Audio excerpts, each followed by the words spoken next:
তোমারও ইশারায় ঘুমটা হাওয়ায় উড়ে যায় যা। আপনি কি ভাবতে পারেন নাচতে নাচতে হঠাৎ পুলিশ ধরে নিয়ে গেল?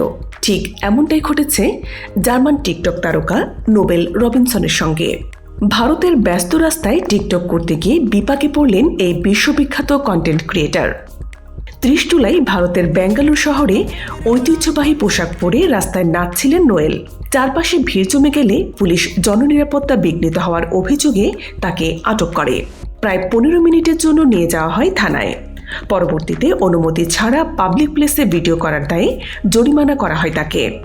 ভিডিওতে দেখা যায় পুলিশ যখন তাকে গাড়িতে তুলছে তখন প্রায় মাথা লেগে যাচ্ছিল দরজায়। ওই ভিডিওটি নিজেই ইনস্টাগ্রামে শেয়ার করেন নোয়েল।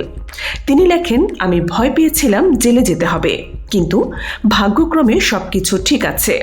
আমি নিরাপদে আছি। আমি ভারতকে ভালোবাসি। তিনি তার ফ্যানদের বলেন, মন খারাপ করো না, এটা যে কোনো দেশেই ঘটতে পারে। ভারতের প্রতি আমার ভালোবাসা একটুও কমেনি। নোয়েল রবিনসন 2001 সালে জন্ম। নাইজেরিয়ান বংশোদ্ভূত হলেও বড় হয়েছেন জার্মান মায়ের কাছে।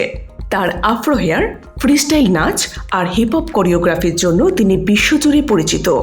সম্প্রতি তিনি বাংলাদেশেও এসেছিলেন। ঢাকায় বেশ কিছু ইনফ্লুয়েন্সার ও তারকার সঙ্গে ভিডিও করেছেন। এদিকে আরেক জার্মান টিকটকার ইউনেস জারুকে বেঙ্গালুরুতেই একই অভিযোগে আটক করা হয়েছিল। তাহলে কি শেখা যায়? ভাইরাল কন্টেন্ট করতে গিয়ে আইন মেনে চলা জরুরি, তেমনি সতর্ক থাকাও দরকার। নোয়েল সেফ কিন্তু ঘটনা জানিয়ে গেল, content is king but rules is first. এই ধরনের গুরুত্বপূর্ণ আপডেট পেতে আমাদের সঙ্গে থাকুন।